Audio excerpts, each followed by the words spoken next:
Bom dia, irmãos, com Jesus. O Senhor é a força da nossa vida. Vamos ler 1 Pedro, capítulo 5, do verso 5 ao verso 7, para a nossa escola na cidade. Estamos na parte 3 do tema ansiedade. Hoje nós vamos encerrar esse tema. Então vamos ler. Semelhantemente, vós, jovens, sede sujeitos aos anciãos, e sede sujeitos, todos sujeitos uns aos outros, e revestivos de humildade, porque Deus resiste aos soberbos, mas dá graça aos humildes. Humilhai-vos, pois, debaixo da potente mão de Deus, para que a seu tempo vos exalte, lançando sobre ele toda a vossa ansiedade, porque ele tem cuidado de vós. Amoroso Jesus, Senhor amado, como te louvamos e te agradecemos, Senhor, nesta manhã, por ter esse momento com esses jovens, falar da palavra de Deus, falar das promessas do Senhor, ter esta fé que o Senhor colocou no nosso coração, reavivada mais uma vez. Reavivada inclusive pela presença do Senhor entre nós, o teu povo. Mais uma vez, Senhor, fala conosco. Tira de nós toda ansiedade. Tira de nós os medos, as inseguranças e controle as preocupações. Em nome do Senhor Jesus, nós pedimos e te agradecemos. Amém, Senhor Jesus. Amém. Podeis assentar-nos. Pois bem, irmãos, estamos aí nessa terceira parte, terceira etapa desse tema ansiedade. Nós já trazemos o conceito, já lemos vários parágrafos, estamos agora nessa reta final, para a gente relembrar essa definição, esse significado do que é ansiedade. A gente lembra disso porque é o centro do assunto. É um assunto muito vasto, muito grande, muito rico, muito profundo. A ansiedade existe em diversos graus, mas o que a gente objetiva aqui é levar para o lado espiritual, saber que Deus tem cuidado de nós. O que gera ansiedade é medo, preocupação e insegurança, mas o resumo de tudo para nós: Deus está no barco. Então nós descansamos, nós colocamos nossa ansiedade sobre Ele, nossos cuidados. Então a definição é a condição de pessoa que fica apreensiva, tensa, inquieta, tomada de preocupação, medo ou insegurança acerca de acontecimentos iminentes que podem ou não acontecer, causando reações físicas, tremores, suor, falta de ar, insônia, taquicardia, e reações mentais, depressão, síndrome do pânico, perturbações, sensação de perseguição, sensação de fracasso, sensação de derrota, sensação de incapacidade. Então esse é um resumo bem simples desse assunto tão complexo. Todos têm ansiedade, mas depende do grau que ela está operando na gente. Tudo isso tem um centro.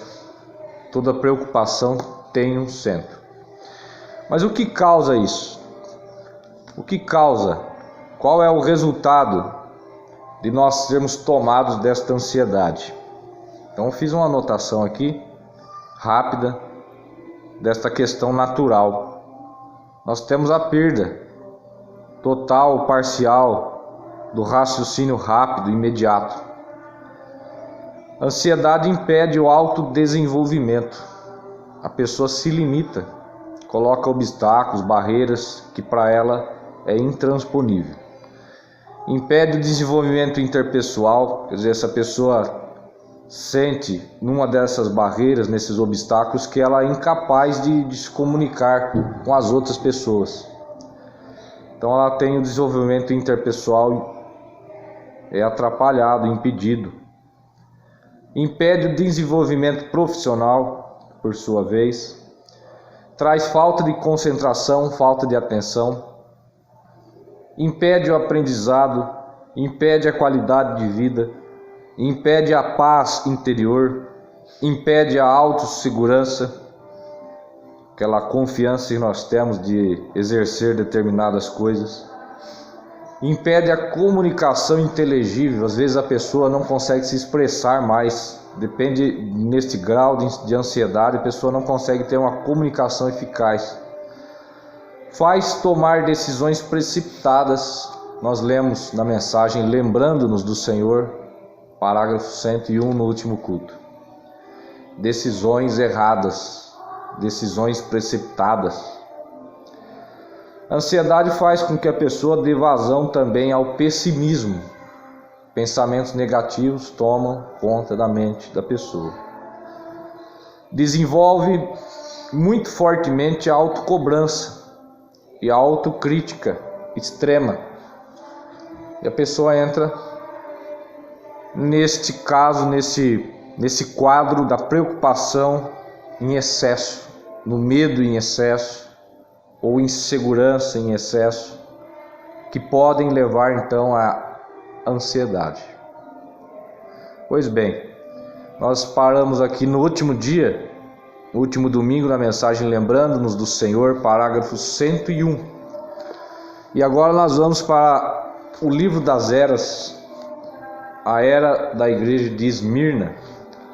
O profeta de Deus vai falar algo que conforta nossos corações aqui, na página 98, finalzinho, último parágrafo da página 98 no livro das eras, a era de Esmirna. Então o profeta diz assim: não vos inquieteis pelo dia de amanhã. Inquietação é uma preocupação antecipada. A pessoa fica preocupando com algo iminente, quer dizer, algo que está para acontecer, como no caso aqui, dia de amanhã. A Bíblia diz assim: não vos inquieteis pelo dia de amanhã, pelo que haveis de comer ou pelo que haveis de vestir. Nós falamos aqui que a ansiedade desenvolve no indivíduo uma autocobrança e uma autocrítica extrema. Então a pessoa fica se cobrando de ser o seu sustento, de ser a solução dos seus problemas, o que ele vai comer, o que ele vai vestir. É tomado dessa preocupação. E a Bíblia diz assim: vosso Pai sabe das coisas de que necessitais. Aquele que veste o lírio e alimenta o pardal fará muito mais por vós. E essas coisas físicas não são as verdadeiras necessidades básicas da vossa vida, pois a vida de um homem não consiste das coisas que ele possui. A gente fica tomando nosso tempo, o tempo da nossa vida, muito preocupado com as coisas efêmeras, quer dizer, passageiras, que vão se desfazer, com a veste, com a comida, com a casa, com o carro. O profeta diz: aqui você tem que crer novamente no amor, bondade e sabedoria de Deus, porque isto é necessário para uma pessoa que é revelado, para uma pessoa que tem a revelação disto que Pedro afirma, que Deus tem cuidado de nós. Então isso é um resumo do amor, da bondade, da misericórdia, da sabedoria de Deus, que Ele está cuidando de nós. Como nós falamos no início, se Ele está no barco, tudo vai bem, te dá descanso, te tira o medo, te tira a preocupação. Lembrando que a preocupação tem o seu centro, todos nós temos. Ela está ligada com a responsabilidade e com o compromisso. A questão está no excesso, sempre no excesso. Tudo que é demais pode trazer algum prejuízo. Então o profeta continua dizendo, mas de preferência, isso é um conselho do profeta, buscai primeiro o reino de Deus. Veja, você jovem, nós dizemos aqui no último culto, que você está preocupado com a sua vida profissional, com as decisões que você vai ter, com a esposa que você vai escolher, com o esposo que você vai escolher, você vai passar a vida inteira com esse homem, com essa mulher. Então as decisões mais importantes das nossas vidas são tomadas nessa fase que vocês estão passando, na adolescência. E muitos de nós, vamos nos incluir junto com os jovens, não temos talvez nem a maturidade suficiente para tomar essas decisões. E logo a gente fica com medo de tomar essas decisões. A gente fica com insegurança. E a gente fica preocupado. Preocupa-se até com o que os outros vão pensar de mim. O que os outros estão pensando de mim? Lá na escola, lá no trabalho. O que meu pai está pensando de mim? Ou o que o meu pai espera de mim? O que minha mãe espera de mim? Então tudo isso, esse medo, essa preocupação, essa insegurança, é muito próprio ser tratado nesse tempo, nessa adolescência, porque isso atinge os jovens. Não é certo? Mas o profeta está dando um conselho para todos nós, não para os jovens apenas, mas para todos nós. De preferência, isto é a Bíblia que diz, buscai primeiro o reino de Deus. O profeta diz, coloque Deus em primeiro lugar. Leve os seus problemas, por mais simples que sejam, a Deus. Descansa que Ele vai dirigir você corretamente, vai dar a diretriz da sua vida. Do que tomar, de qual decisão tomar. Buscai primeiro o reino de Deus e a sua justiça, e todas as necessidades materiais vos serão acrescentadas. O povo de Deus não é inclinado ao material, eles são inclinados a Cristo. Eles não buscam os tesouros que são de baixo, eles buscam os que são de cima. Veja, que está um centro também que o profeta nos diz. Nós precisamos do dinheiro, nós precisamos de trabalhar para viver aqui, sustentar nossa família. Nós precisamos sair cedo, arregaçar as mangas, ir lá trabalhar, estudar, conseguir um cargo melhor, conseguir um salário melhor, para cuidar dos nossos.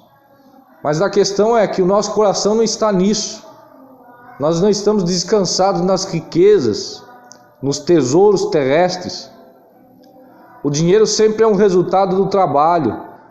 Nesse plano terreno, nós precisamos trabalhar, nós precisamos comer, nós precisamos vestir. Mas acima de tudo isso, de você sair cedo e buscar um emprego, ou mesmo sair cedo trabalhar, acima de tudo isso está Deus no quadro. Deus está sustentando, é Deus que sustenta. Se não for Deus sustentando, quem somos nós?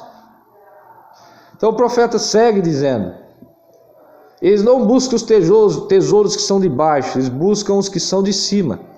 É absolutamente verdadeiro que a maioria dos cristãos não são ricos, mas exatamente, estão no lado pobre.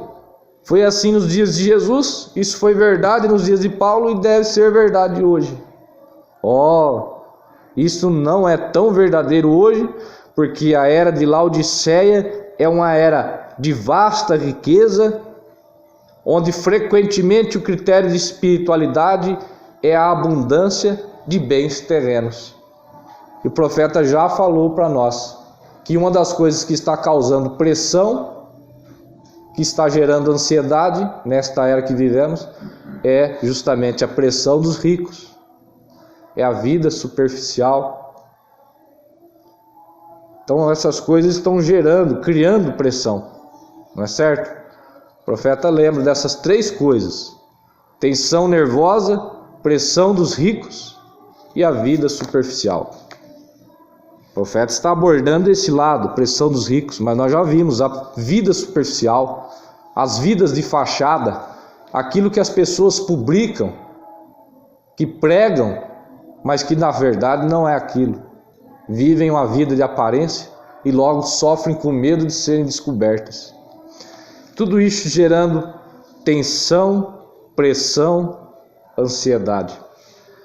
Veja, que coisa! Quão rica é a igreja em bens, mas quão pobre em espírito. Bem-aventurados vós, os pobres, porque vosso é o reino de Deus. O reino de Deus não é comida nem bebida, não é material. Ele está dentro de nós. O reino de Deus está dentro de nós. Por que, irmão Brana, o reino de Deus não é expressado externamente? Porque um homem rico, veja a definição de um homem rico para o profeta de Deus. Um homem rico, ele é rico em Deus e não nas coisas mundanas.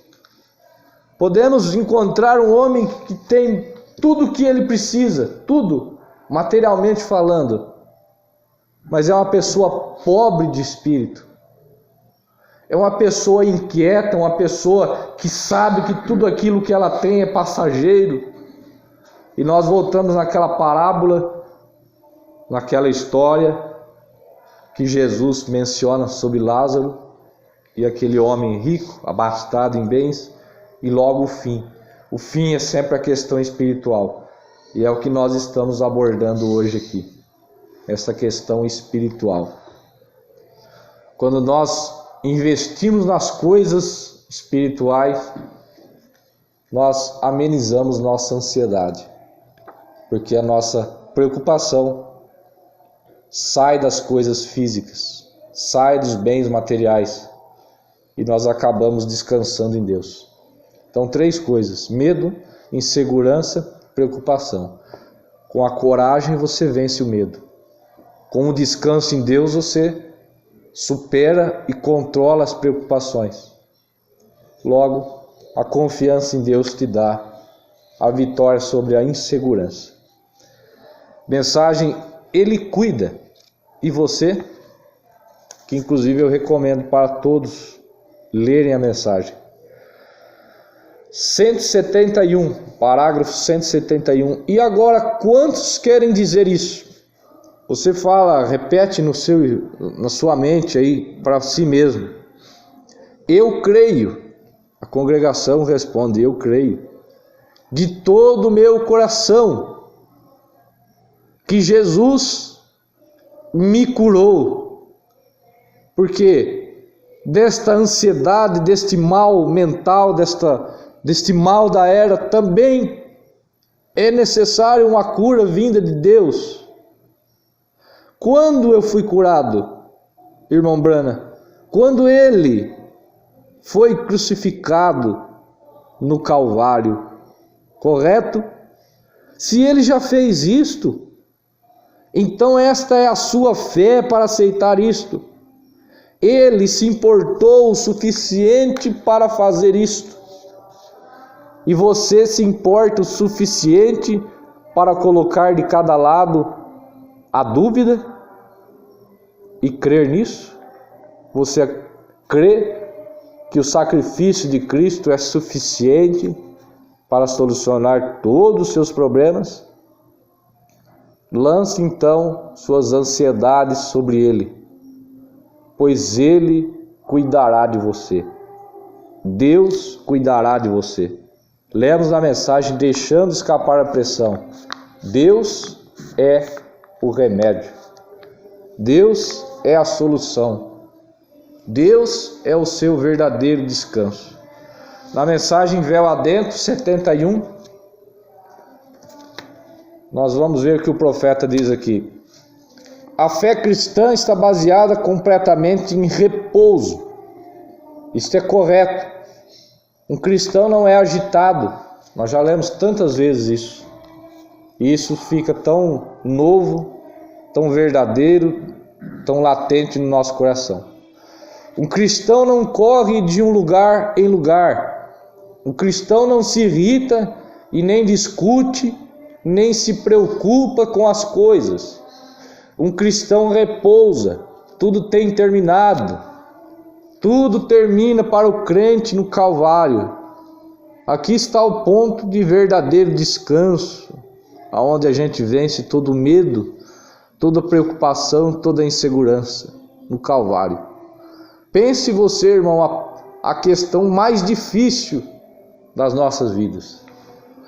Seria a enfermidade, seria a morte de um ente querido, seria a nossa própria morte, ou seria a nossa condição de pecador, porque todos nós somos pecadores.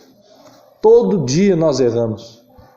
Chegamos no final do dia e ficamos, às vezes, nessa condição de preocupado, de inseguro. Meu Deus, todos os dias. Mas o profeta diz, tudo termina para o crente no Calvário.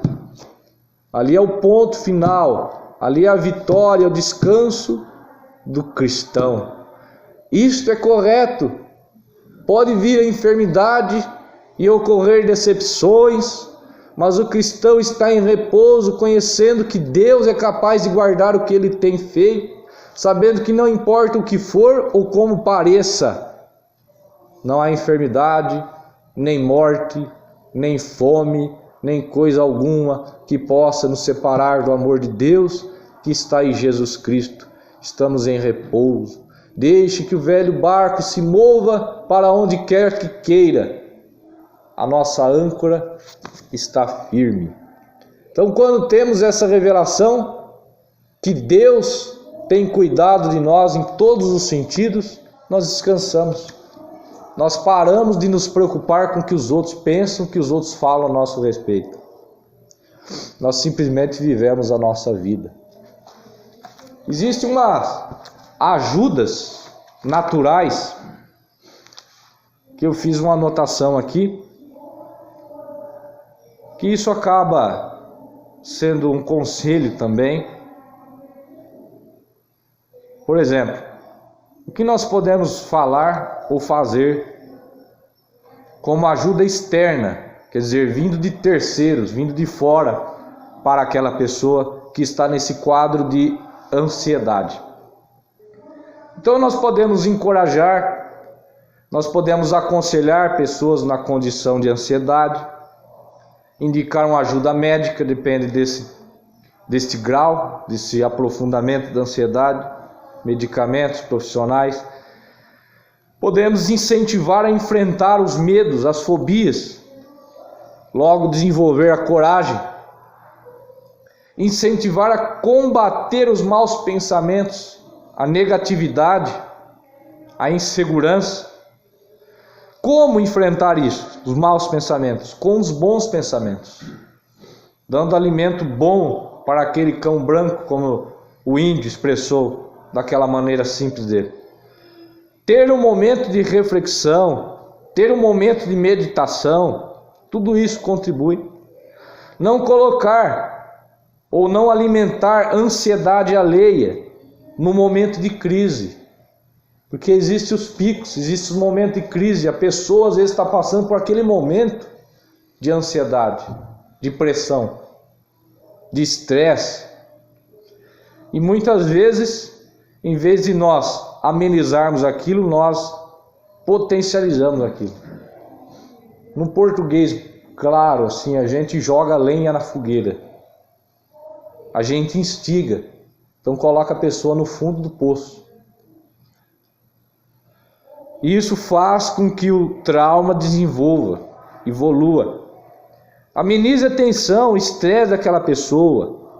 Se você vai ter um dia de trabalho com aquela pessoa, se você vai passar um dia com aquela pessoa, faça tudo para ter um ambiente satisfatório para você e para ela. Já que temos que passar 4 horas ou 8 horas dentro de uma sala de aula com pessoas que não têm a mesma fé que a gente, então faça de tudo para aquele ambiente ser o mais satisfatório para ambos. Mostre a ele o lado positivo de tentar, mostre a ele o lado positivo de vencer essa condição. Tudo isso aqui é essa ajuda natural. Ajuda interna que a pessoa pode fazer para si própria nesse caso. Ter humildade. Pedro recomendou isso. Veja que não é coincidência que está no versículo anterior: humilhai-vos, pois, debaixo da potente mão de Deus, para que a seu tempo vos exalte, lançando sobre ele toda a vossa ansiedade. Por que Pedro fala de humildade? Porque um dos pontos na mensagem Como Poderei Vencer, o profeta diz, é nós reconhecermos que nós não somos nada, Deus é quem vence por nós. Ter humildade, saber que nós somos um fracasso mesmo, mas Deus é quem está no controle. Deus é quem vence por nós. Então por que ter humildade? Humildade de reconhecer quem nós somos, qual a nossa condição, qual é as nossas limitações. O marido tem limitações, a mulher não pode exigir dele além daquilo que ele é. E ao contrário é verdadeiro também. E nós, jovens, temos que saber que nós temos nossas limitações. Embora as cobranças são extremas, vinda de fora, nós temos que ter a nossa estrutura, o nosso cerne, saber onde são os nossos limites. Vê? Conhecer nossas limitações. Reconhecer também que nós somos capazes. Porque a maioria dos obstáculos nós mesmos criamos e dizemos que não somos capazes. Precisamos encarar esses medos, trazer para uma análise fria e realista dentro de nós mesmos cada situação e não tomar decisões no calor da emoção, porque depois nós vamos remoer aquilo. Saber que nós somos falíveis, quer dizer, falhos, mas também saber que sempre podemos tentar de novo. Deus, mais do que ninguém, sabe disso e concede para nós a oportunidade de recomeço todos os dias. Todos os dias. Podemos tentar de novo. Levantar. Porque Deus não olha para o caído e se agrada disso. Mas Deus olha para o caído e estende a mão para levantar. Fortalecer o seu posicionamento e sua personalidade. Sou um cristão, sou um crente da mensagem. Isso é personalidade. Isso é o seu caráter, isso está dentro de você. Agora, se você for tomado de medo, preocupação e insegurança acerca daquilo que as pessoas vão pensar a seu respeito, você vai ter a sua personalidade rompida ou enfraquecida. Você não vai ser aquele mesmo irmão, o irmão Lucas, que você teve seus princípios. Seus princípios não podem ser corrompidos, não podem ser debilitados por conta do pensamento, do achismo, da avaliação de um terceiro. Você entende que é subjetivo nós ficarmos sob análise, sob julgamento dos outros? Temos que fazer o que a Bíblia nos ordena, o que a mensagem nos aconselha. Ter esses princípios que nós recebemos com nossos pais, com o nosso pastor fortalecido. E desenvolver a autoconfiança. Saber, volto a falar, saber quem nós somos. Receber, então, segurança. Vencer o medo, vencer a preocupação, vencer a insegurança. São as coisas naturais, mas nós vamos sempre para o lado espiritual. Que a mensagem do profeta de Deus é um tônico na nossa fé. É um tônico para a nossa vida em todos os sentidos. Paulo, sem saber, escreveu para nós: não estejais ansiosos acerca do que vai acontecer. O irmão Branham, há 60 anos, 50 anos atrás, sem saber que nós passaríamos por isso, ele profetizou sobre a condição dessa era e deixou para nós um arsenal, uma receita, um remédio tão potente para nós vencermos a ansiedade, vencermos esse tempo que nós estamos vivendo. Veja no parágrafo 100, nós vamos encerrar. Ó Jesus, me fala aí sobre o horário. Bem, você diz: estou tão preocupado, irmão Branham, que eu já simplesmente não sei o que fazer. O profeta diz: deixe escapar a pressão. Amém? Lá na cidade de refúgio, ele, Cristo, leva a sua preocupação.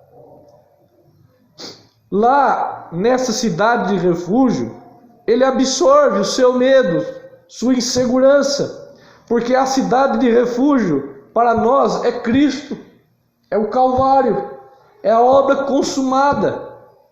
Veja, você não tem que tê-la, essa preocupação. Coloque seus cuidados nele. O hino diz assim, irmão Jesus: lança os teus cuidados sobre o Senhor. Este hino, esta letra fica nova para nós. Quando nós lemos a mensagem, coloque os seus cuidados nele. Quer dizer, os seus cuidados e as suas preocupações. Isto é negócio dele. Eu encontrei uma mulher aqui alguns anos atrás, numa lojinha. Ela estava com cerca de 60 anos de idade e parecia ter cerca de 30 anos de idade.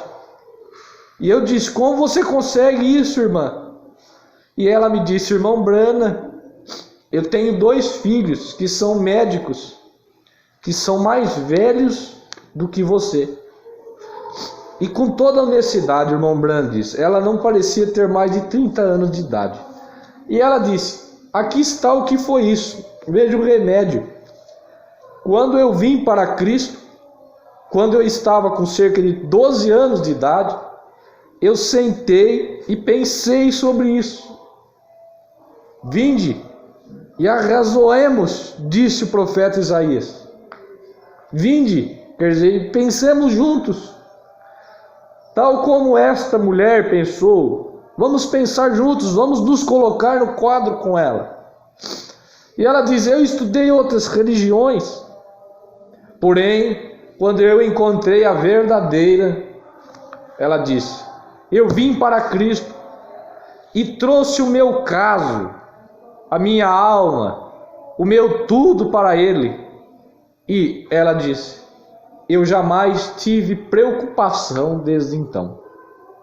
Preocupação acerca da sua condição espiritual, da sua vida eterna. Do resto, tudo aqui é passageiro. Esse corpo envelhece. Irmãs, os cabelos vão branquear daqui a um tempo. Irmãos, as rugas vão aparecer conforme o tempo. Então, cabe essa orientação nesta hora. Não tome uma decisão pela aparência. Escolha, especialmente acerca de casamento e divórcio. Escolha um homem, escolha uma esposa que de fato tenha um caráter cristão. Porque a casca envelhece. O corpo é igual de todos os homens. O corpo é igual de todas as mulheres. Você não casa com o corpo, muito embora isso esteja incluso. Mas olhe para dentro daquele corpo, dentro daquela casca. Quem é de fato está ali dentro. Então, o profeta continua assim. Se ele, agora, ele prometeu tomar conta de todos os meus problemas.